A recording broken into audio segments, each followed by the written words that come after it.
भागवत धर्माचे निगुणे, एक उद्धरती श्रवणे, एक तरती पठणे, एक निस्तरती ध्याने, संसार पाशा।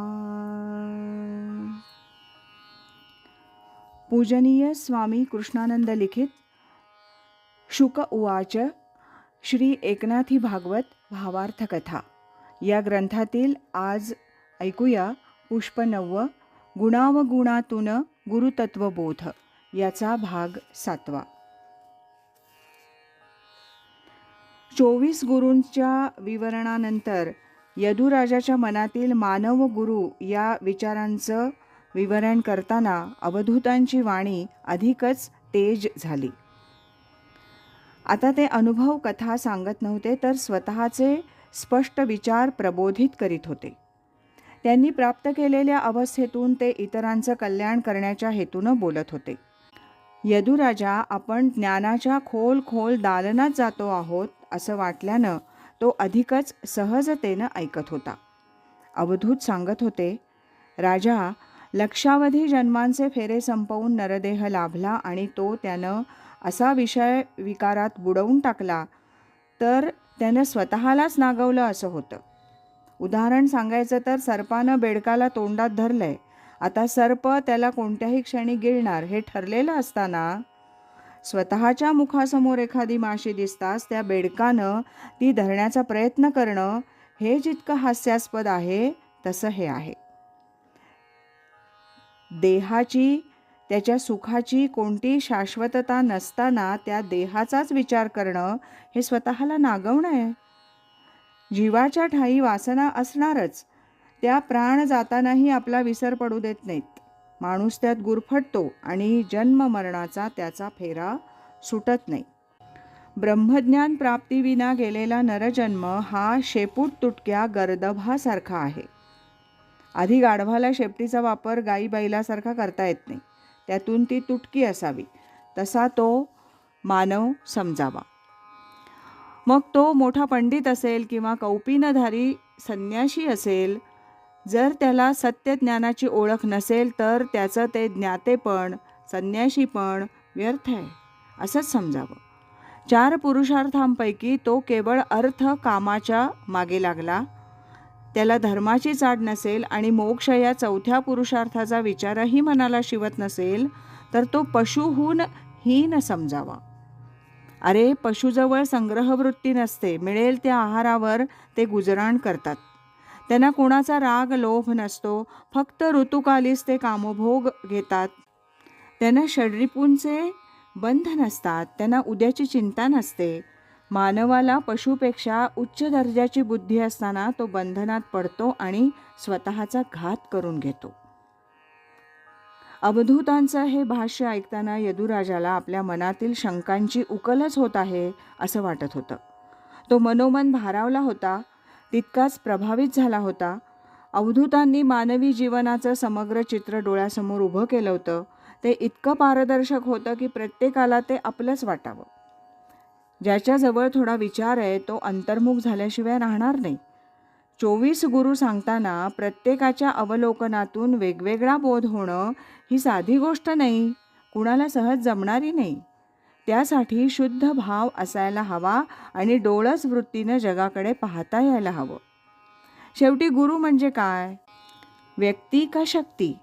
अंधारातून प्रकाशाकडे नेणारी, अज्ञानाकडून ज्ञानाकडे नेणारी, नश्वराकडून ईश्वराकडे नेणारी. यदुराजाच्या मनात शंकेची एखादी रेष असेल या विचारानं अवधूत म्हणाले, राजा, तुला काही विचारायचंय का? काही समजून घ्यायचंय का? यदुराजाला हायसं वाटलं. अवधूत मनकवडे आहेत, ज्ञाते गुरु असेच असतात. तो म्हणाला, स्वामीजी, आपण माझं मनोमन समाधान करीत आहात. हे भाग्य माझं थोर म्हणून आपली भेट झाली. अवधूता, परमार्थ साधनेत असलेलं गुरुचं अनन्य महत्त्व कुणालाही नाकारता येणार नाही. म्हणूनच मुमुक्षू कुणात ज्ञात्याला गुरुस्थानी मानतात, त्यांचा अनुग्रह घेतात. मग इतर गुरु कशाला बघायचे? एक ज्ञाता गुरु समर्थ नसतो का? अवधूतांना नेमकं हेच आता सांगायचं होतं. यदुराजाचं त्यांना कौतुक वाटलं. गुरु शिष्य ह्यांच्या विचारांची एकरूपता झाल्यावरच असं घडत असतं. अत्यंत प्रसन्नतेनं ते म्हणाले, राजा, कोणताही मुमुक्षू एखाद्या ज्ञात्यालाच गुरु करतो, त्याचा अनुग्रह घेतो, त्याचं शिष्यत्व पत्करतो, हे अगदी बरोबर आहे. परंतु एवढ्यानं काम भागत नाही. गुरु मंत्र देतात, साधना सांगतात, प्रबोधन करतात, हे सर्व योग्यच आहे. तेच गुरूंचं प्रमुख कार्य असतं. पण शिष्य वा साधक म्हणून त्या मुमुक्षूकडून त्याचं योग्य पालन होतच असं नाही. आपल्या उद्धाराचं उत्तरदायित्व गुरुवर सोपवून शिष्यमंडळी निर्धास्त मोकळी होतात. गुरु हे ज्ञाते, विरागी, योगी असे असतात. त्यांचं मन निश्चल असतं. बाह्य विषयांची संपूर्ण विरक्ती त्यांनी साधलेली असते. बाह्य जगातील घटनांचा त्यांच्यावर परिणाम होत नाही, हे सर्व खरं आहे. पण शिष्य त्या तयारीचे नसतात.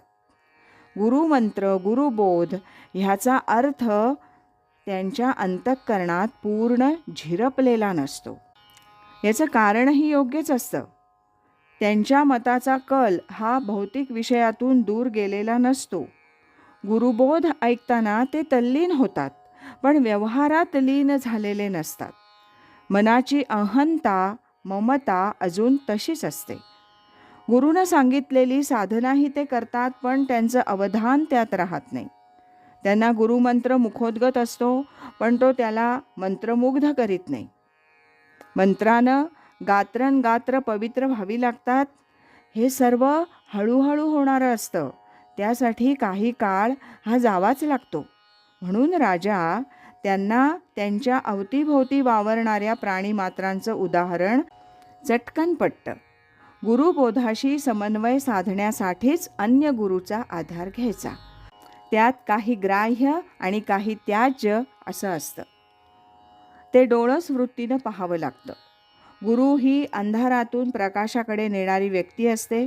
शिष्याच्या ठिकाणी ती डोळसता आली की त्याला गुरुचं कार्य, महत्त्व कळतं. तोपर्यंत आपण आपल्याला कायम तपासावं लागतं. त्यासाठी हे अन्य गुरु उपयोगी पडतात. आज इथेच थांबूया. यानंतरचा 8वा भाग आपण उद्या ऐकूया. नमो व्यासमूर्ते, नमो शुकदेवा, दिला मुमुक्षुसी त्वा अक्षय ठेवा. कथा भावरूपे घडली या हाते, करी समर्पित गुरु चरणाते. हरि ओम तत्सत.